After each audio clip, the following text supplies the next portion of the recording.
एकाक्षर उपनिषद। कृष्ण यजुर्वेद से संबंध। इस उपनिषद में ऋषि एक ही अक्षर अविनाशी परमात्मा को अंतरिक्ष में प्रवाहित सोम, सुषुम्ना में संचरित प्राण तथा पूरे विश्व में संचरित जीवन तत्व के रूप में अनुभव करते हैं।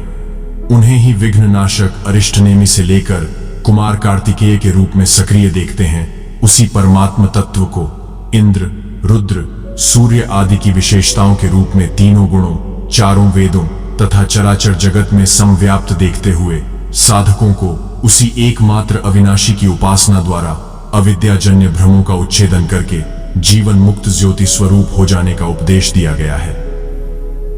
एकाक्षरम त्वक्षरेत्रास्ति सोमे सुषुम्नायाम चेह दृढ़ी स एकः त्वं विश्वभूर्भूतपतिः पुराणः पर्जन्य एको भुवनस्य गोप्ता। हे भगवान, आप अक्षर, सोम, परब्रह्म के रूप में तथा सुषुम्ना में अपनी सत्ता सहित प्रतिष्ठित एक ही अविनाशी तत्व एकाक्षर में स्थित रहते हैं।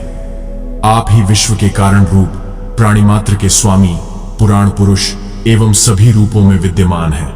आप ही पर्जन्य के द्वारा सभी लोगों की रक्षा करने वाले हैं। विश्व निमग्न पदवी कविनाम त्वं जातवेदो भुवनस्य नाथ अजात्मग्रे स हिरण्यरेता यज्ञस्त्वमेवैक विभु पुराण। आप ही समस्त विश्व वसुधा के कण कण में जीवनी शक्ति के रूप में विद्यमान हैं। आप कवियों के आश्रयभूत हैं, समस्त लोगों की रक्षा करने वाले हैं। आप ही हिरण्यरेती अग्नि रूप और यज्ञ रूप भी हैं। आप ही एकमात्र विराट एवं पूर्ण पुरुष हैं। प्राण प्रसूतिर्भुवनस्य योनिर्व्याप्तं त्वया एक पदेन विश्वं त्वं विश्वभूर्योनिपारः स्वगर्भे कुमार एको विशिखः सुधन्वा। जिस प्रकार माला के प्रत्येक दाने में सूत्र रहता है, उसी प्रकार आप ही प्रमुख रूप से समस्त विश्व में प्राण रूप में संव्याप्त एवं उसके उत्पत्ति के कारण स्वरूप है। आपने ही समस्त विश्व को एक पग से माप लिया है, अतः आप ही इस विश्व संरचना के उत्पत्ति स्थल भी हैं। आप ही प्राण रूप में सर्वत्र व्याप्त संसार के रक्षक रूप तथा श्रेष्ठ धनुष को धारण करने वाले कुमार स्वरूप हैं। वितत्य बाणं तरुणार्कवर्णं व्योमांतरे भासि हिरण्यगर्भ भासा त्वया व्योमनिकृता सुतार्क्ष स्तवम वै कुमारस्त्वमरिष्टनेमि। हे परमात्मन, आप ही मध्याह्नकालीन सूर्य के तेज की भांति बाण को अपनी ओर आकृष्ट करके माया द्वारा रचित इन समस्त प्राणियों के हृदय रूप आकाश में प्रकाशमान हिरण्यगर्भ रूप हैं। आपके ही दिव्य प्रकाश से भगवान भास्कर आकाश में प्रकाशित होते हैं। आप ही देवताओं के सेनापति कार्तिकेय के रूप में प्रतिष्ठित हैं और गरुड़ की तरह सभी अरिष्टों विघ्नों का भली भांति नियमन करने वाले हैं। त्वं वज्रभृद्भूतपतिस्त्वमेव कामः प्रजानां निहितोऽसि सोमे स्वाहा स्वधा यच्च वषट् करोति रुद्रः पशूनां गुहया निमग्नः। आप ही वज्र को धारण करने वाले इंद्र के रूप में तथा रुद्र रूप में समस्त प्रजाओं के स्वामी हैं। आप ही अभीष्ट फलदायी पितरों के रूप में चंद्रलोक में स्थित हैं तथा देवों एवं पितरों की तृप्ति हेतु संपन्न होने वाले यज्ञ और श्राद्ध अर्थात स्वाहा, स्वधा एवं वषट्कार रूप हैं। आप ही समस्त प्राणियों के हृदय में स्थित हैं। धाता विधाता पवन सुपर्णो विष्णुर्वराहो रजनी रहश्च भूतम भविष्यत् प्रभव क्रियाश्च कालः क्रमस्त्वं परमाक्षरं च। आप ही धाता तथा विधाता, पवन, गरुड़, विष्णु, वाराह, रात एवं दिन हैं। आप ही भूत, भविष्यत एवं वर्तमान भी हैं। सभी क्रियाएं, कालगति और परमाक्षर रूप में आप ही विद्यमान हैं। रीचो यजुंषि प्रस्वंति वक्त्रा सामानि सम्राड् वसुवंतरिक्षम त्वं यज्ञनेता हुत भुग विभुश्च रुद्रास्तथ दैत्यगणा वसुश्च। जिसके मुख से ऋग्वेद, यजुर्वेद और सामवेद आदि उत्पन्न होते हैं, वे आप ही हैं। आप ही सम्राट, वसु, अंतरिक्ष, यज्ञीय प्रक्रिया संपन्न करने वाले, यज्ञीय भाग ग्रहण करने वाले एवं सर्वशक्तिमान हैं। आप ही एकादश रुद्र, दैत्य रूप एवं सर्वत्र व्याप्त होने वाले हैं। सो एष देवोंबर्गश्च चक्रे अन्येभ्यधिष्ठेत तमो निरुंद्य हिरण्मयम् यस्य विभाति सर्वम व्योमांतरे रश्मिमिवांशुनाभि। विभिन्न रूपों वाले आप ही सूर्यमंडल में विद्यमान तथा अन्यत्र अज्ञानांधकार को विनष्ट करते हुए प्रतिष्ठित हैं। जिस विराट स्वरूप के हृदय रूपी आकाश में ब्रह्मांड गर्भिणी सुनाभि स्थित है, वह भी आप ही हैं। सूर्यादि में जो प्रकाशमान रश्मियां हैं, वे आपकी ही प्रकाश किरणें हैं।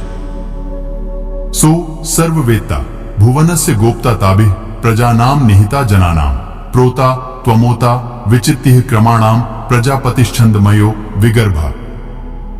वही सब कुछ जानने वाला, समस्त भुवनों का रक्षक एवं समस्त प्राणी समुदाय का आधार स्वरूप नाभि है। अंतर्यामी रूप में आप ही सर्वत्र ओतप्रोत हैं। आप ही विविध प्रकार की गतियों के विश्रांति रूप हैं। आपकी विष्णु के गर्भ में प्रजापति के रूप में स्थित हैं एवं वेद भी आप ही हैं। सामश्चिदंतो विरजश्च बाहुम हिरण्मयम वेद विदाम वरिष्ठम यमध्वरे ब्रह्मविदः स्तुवन्ति सामैर्यजुर्भिः क्रतुभिस्त्वमेव। वेद वेत्ताओं में श्रेष्ठ ज्ञानीजन रजोगुण से परे स्वर्ण कांति वाले के अंत को साम आदि वेदों से भी नहीं जान पाते। ब्रह्मवेत्ताजन यज्ञों में यजुर्वेद के मंत्रों से तथा सामवेदी जन साम मंत्रों से जिसकी स्तुति करते हैं, वे आप ही हैं। त्वं स्त्री पुमांस्त्वं च कुमार एक स्त्वं वै कुमारी ह्यथ भूस्त्वमेव त्वमेव धाता वरुणश्च राजा त्वं वत्सरोग्न्यर्यम एव सर्वम्। आप अकेले ही स्त्री पुरुष कुमार एवं कुमारी हैं। आप ही पृथ्वी हैं। आप ही धाता वरुण सम्राट संवत्सर अग्नि और अर्यमा हैं। आप ही सब कुछ हैं। मित्र सुपर्णश्चंद्र इंद्रो रुद्र स्त्वष्टा विष्णु सविता गोपतिस्त्वं त्वं विष्णुर्भूतानि तु त्रासि दैत्याम स्त्वया वृतम जगदुद्भव गर्भ। सूर्य गरुड़ चंद्र वरुण रुद्र प्रजापति विष्णु सविता गोपति जो कि वागादि इंद्रियों के स्वामी कहे जाते हैं, वे आप ही हैं। आप ही विष्णु बनकर समस्त मानव जाति को दैत्यों के भय से त्राण दिलाने वाले हैं। आप ही जगत के जनक भूगर्भ रूप हैं। आपके द्वारा संपूर्ण ब्रह्मांड आवृत है। त्वं भूर्भुवः स्वस्त्वं हि स्वयं भूरट विश्वतोमुख य एवं नित्यम वेदयते गुहाशयम प्रभुम पुराणम सर्वभूतम हिरण्मयम हिरण्मयम बुद्धिमताम पराम गतिम स बुद्धिमान बुद्धिमतीत्य तिष्ठतीत्युपनिषद। आप ही स्वयंभू एवं विश्वतोमुख हैं। आप ही भू भूव स्व आदि में प्रतिष्ठित हैं। जो भी मनुष्य अपने गुहारूप हृदय क्षेत्र में स्थित पुराण पुरुषोत्तम आदि पुरुष को प्राण स्वरूप एवं प्रकाश स्वरूप जानता है, वह ब्रह्म ज्ञानियों की परम गति को अज्ञानग्रस्त भ्रम बुद्धि का अतिक्रमण करके प्राप्त कर लेता है। यही उपनिषद है। अतः ईश्वर सर्वत्र व्याप्त सूक्ष्म अति सूक्ष्म अणुरूप में स्थित है। अतः ईश्वर चर्म चक्षुओं से देखा जाना संभव नहीं है। उसे केवल अष्टांग योग द्वारा ही अंतःकरण में स्थित आनंदमय प्रकाश स्वरूप को प्राप्त किया जाता है। जन्म कर्मच में दिव्यमेवं यो वेत्ति तत्वतः त्यक्त्वा देहम पुनर्जन्म नैति मामेति सोर्जुन। अर्जुन, मेरा वह जन्म अर्थात ग्लानि के साथ स्वरूप की रचना तथा मेरा कर्म अर्थात दुष्कृतियों के कारणों का विनाश, साध्य वस्तु को दिलाने वाली क्षमताओं का निर्दोष संचार, धर्म की स्थिरता, यह कर्म और जन्म दिव्य अर्थात अलौकिक है, लौकिक नहीं है। इन चर्म चक्षुओं से उसे देखा नहीं जा सकता, मन और बुद्धि से उसे मापा नहीं जा सकता। जब इतना गूढ़ है तो उसे देखता कौन है? केवल यो वेत्ति तत्वतः, तत्वदर्शी ही मेरे इस जन्म और कर्म को देखता है और मेरा साक्षात करके वह पुनर्जन्म को नहीं प्राप्त होता बल्कि मुझे प्राप्त होता है। जब तत्वदर्शी ही भगवान का जन्म और कार्य देख पाता है तो लोग लाखों की संख्या में भीड़ लगाए क्यों खड़े हैं कि कहीं अवतार होगा तो दर्शन करेंगे। क्या आप तत्वदर्शी हैं? महात्मा वेश में आज भी विविध तरीकों से, मुख्यतः महात्मा वेश की आड़ में बहुत से लोग प्रचार करते फिरते हैं कि वे अवतार हैं या उनके दलाल प्रचार कर देते हैं। लोग भेड़ की तरह अवतार को देखने टूट पड़ते हैं, किंतु श्री कृष्ण कहते हैं कि केवल तत्वदर्शी ही देख पाता है।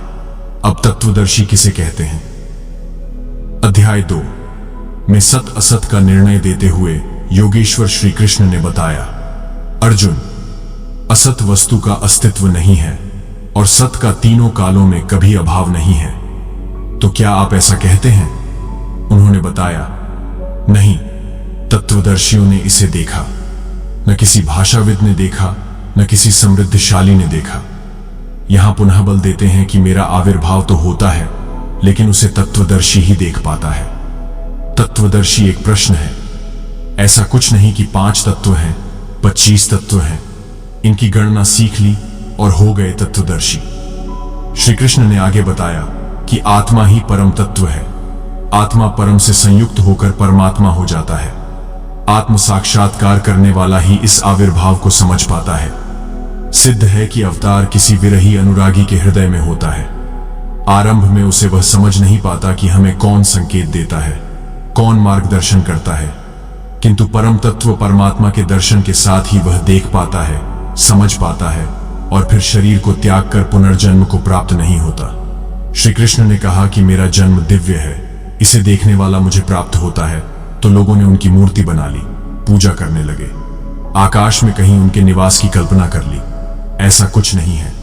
उन महापुरुष का आशय केवल इतना है कि यदि आप निर्धारित कर्म करें तो पाएंगे कि आप भी दिव्य हैं। आप जो हो सकते हैं वह मैं हो गया हूं। मैं आपकी संभावना हूं, आपका ही भविष्य हूं। अपने भीतर आप जिस दिन ऐसी पूर्णता पा लेंगे तो आप भी वही होंगे जो श्री कृष्ण है। जो श्री कृष्ण का स्वरूप है वही आपका भी हो सकता है। अवतार कहीं बाहर नहीं होता। हां, यदि अनुराग पूरित हृदय हो तो आपके भीतर भी अवतार की अनुभूति संभव है। वे आपको प्रोत्साहित करते हैं कि बहुत से लोग इस मार्ग पर चलकर मेरे स्वरूप को प्राप्त कर चुके हैं। ओम शांति विश्वम।